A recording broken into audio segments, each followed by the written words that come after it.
ಜಾಮೀನು ಸಿಗಬಹುದು ಅಂತ ಎದುರು ನೋಡ್ತಿದ್ದ ರನ್ಯಾಗೆ ಜೈಲೇ ಗತಿಯಾಗಿದೆ. ಡಿಆರ್ಐ ಕಸ್ಟಡಿಯಲ್ಲಿದ್ದ ಮಾಜಿ ಪ್ರೇಮಿ ತರುಣ್ ಕೂಡ ಈಗ ಪರಪ್ಪನ ಅಗ್ರಹಾರ ಸೇರಿದ್ದಾನೆ. ಈ ನಡುವೆ ಸಿಬಿಐ ಜೊತೆ ಇಡಿ ಅಧಿಕಾರಿಗಳು 12 ಕೋಟಿ ಹಣದ ಜಾಡು ಹಿಡಿದಿದ್ದಾರೆ.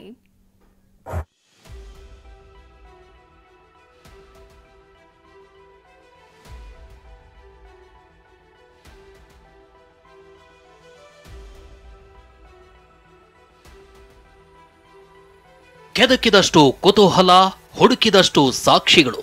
ಗೋಲ್ಡ್ ಸ್ಮಗ್ಲಿಂಗ್ ಕೇಸ್ನ ತನಿಖೆ ತೀವ್ರಗೊಂಡಿದ್ದು ದಿನಕ್ಕೊಂದು ಸಂಗತಿ ಬಯಲಾಗ್ತಿದೆ. ಸಿಬಿಐ ಜೊತೆ ಇಡಿ ಕೂಡ ಚಿನ್ನದ ಬೆಡಗಿ ರನ್ಯಾ ಜೊತೆ ಗೋಲ್ಡ್ ಸಿಂಡಿಕೇಟ್ಗೂ ಖೆಡ್ಡ ರೆಡಿ ಮಾಡ್ತಿದೆ.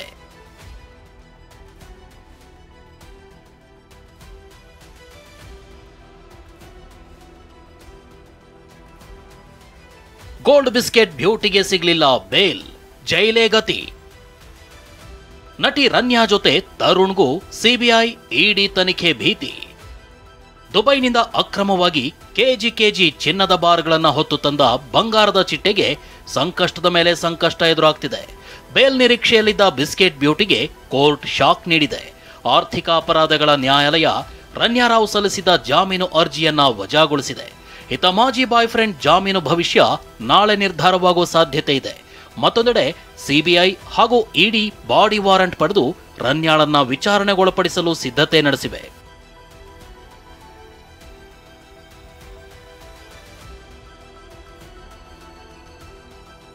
ಜ್ಯುವೆಲರಿ ಶಾಪ್ ಮಾಲೀಕರಿಗೂ ಲಬ್ ಡಬ್.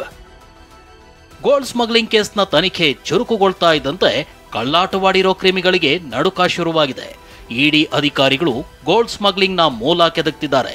ಹವಾಲಾ ಹಣ ವರ್ಗಾವಣೆ, 14 ಕೆಜಿ ಚಿನ್ನ, 12 ಕೋಟಿ ವಹಿವಾಟಿನ ಜಾಡು ಹಿಡಿದಿದ್ದಾರೆ.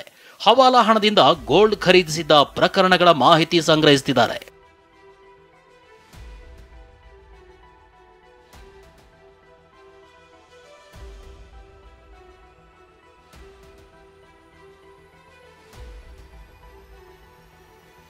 ಚಿನ್ನದ ಪಟಾಕಿಗೆ ಪ್ರೋಟೋಕಾಲ್, ಏರ್ಪೋರ್ಟ್ನಲ್ಲಿ ತನಿಖೆ. ನಟಿ ರನ್ಯಾಗೆ ಬೆಂಗಳೂರು ಏರ್ಪೋರ್ಟ್ನಲ್ಲಿ ನೀಡ್ತಾ ಇದ್ದ ಪ್ರೋಟೋಕಾಲ್ ಸಖತ್ ಸದ್ದು ಮಾಡ್ತಿದೆ. ಇವತ್ತು ತನಿಖಾಧಿಕಾರಿ ಗೌರವ್ ಗುಪ್ತಾ ದೇವನಹಳ್ಳಿ ಏರ್ಪೋರ್ಟ್ಗೆ ಎಂಟ್ರಿ ಕೊಟ್ಟಿದ್ರು. ಟರ್ಮಿನಲ್ 2 ನಲ್ಲಿ ರನ್ಯಾ ಯಾವ ಕಡೆಯಿಂದ ಬಂದ್ಲು, ಪ್ರೋಟೋಕಾಲ್ ಅಧಿಕಾರಿಯನ್ನ ಭೇಟಿ ಮಾಡಿದ್ದೆಲ್ಲಿ, ಅವತ್ತು ಸಿಕ್ಕಿ ಬೀಳ್ತಿದ್ದಂತೆ ಯಾರಿಗೆಲ್ಲ ಫೋನ್ ಮಾಡಿದ್ಲು ಅನ್ನೋ ಬಗ್ಗೆ ಮಾಹಿತಿ ಸಂಗ್ರಹಿಸಿದ್ರು. 2 ಗಂಟೆಗೂ ಹೆಚ್ಚು ಕಾಲ ತನಿಖೆ ನಡೆಸಿದ್ರು. ಇನ್ನು ರನ್ಯಾ ಬೆನ್ನ ಹಿಂದೆ 2 ಸಚಿವರಿದ್ದಾರೆ ಅಂತ ಬಿಜೆಪಿ ನಾಯಕರು ಆರೋಪಿಸಿದ್ರು. ಇದರ ನಡುವೆ ಮಾಜಿ ಸಚಿವ ಮುನಿರತ್ನ ಕೂಡ ರನ್ಯಾ ಪ್ರಕರಣವನ್ನ ಪ್ರಸ್ತಾಪಿಸಿದ್ದಾರೆ. ಬೆಂಗಳೂರು ಗ್ರಾಮಾಂತರದಲ್ಲಿ ಯೋಗೇಶ್ವರ್ದು ಸೆಟ್ಲ್ಮೆಂಟ್ ಆಯ್ತು, ನನಗೂ ಸೆಟ್ಲ್ಮೆಂಟ್ ಆಯ್ತು, ಈಗ ಇನ್ಯಾರ್ದೋ ಸೆಟ್ಲ್ಮೆಂಟ್ ಆಯ್ತು ಅಂತ ಕೇಳಲ್ಪಟ್ಟೆ ಅಂತ ಕಿಡಿಕಾರಿದ್ದಾರೆ.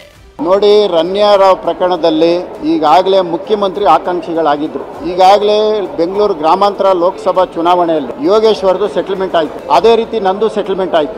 ಈಗ ಮೋಸ್ಟ್ಲಿ ಇನ್ಯಾರ್ದು ಸೆಟಲ್ಮೆಂಟ್ ಆಗೈತೆ ಅಂತ ನಾನು ಕೇಳ್ಪಡ್ತಾ ಇದ್ದೀನಿ. ಅದು ಯಾವ ರೀತಿ ಸೆಟಲ್ಮೆಂಟ್ ಮಾಡಿದಾರೆ ಗೊತ್ತಿಲ್ಲ, ಮುಂದಿನ ದಿನಗಳಲ್ಲಿ ಕಾಯ್ದು ನೋಡೋಣ. ಅದೇನೇ ಇರಲಿ, ಗೋಲ್ಡ್ ಸ್ಮಗ್ಲಿಂಗ್ ಕೇಸ್ನಲ್ಲಿ ಸಿಕ್ಕಿಬಿದ್ದಿರೋ ಬಂಗಾರಿಗೆ ಸದ್ಯ ಜೈಲೇ ಗತಿಯಾಗಿದೆ. ಇತ್ತ ತನಿಖೆ ಚುರುಕುಗೊಂಡಂತೆಲ್ಲ ಸ್ಫೋಟಕ ಸಂಗತಿಗಳೇ ಬಯಲಾಗ್ತಿವೆ.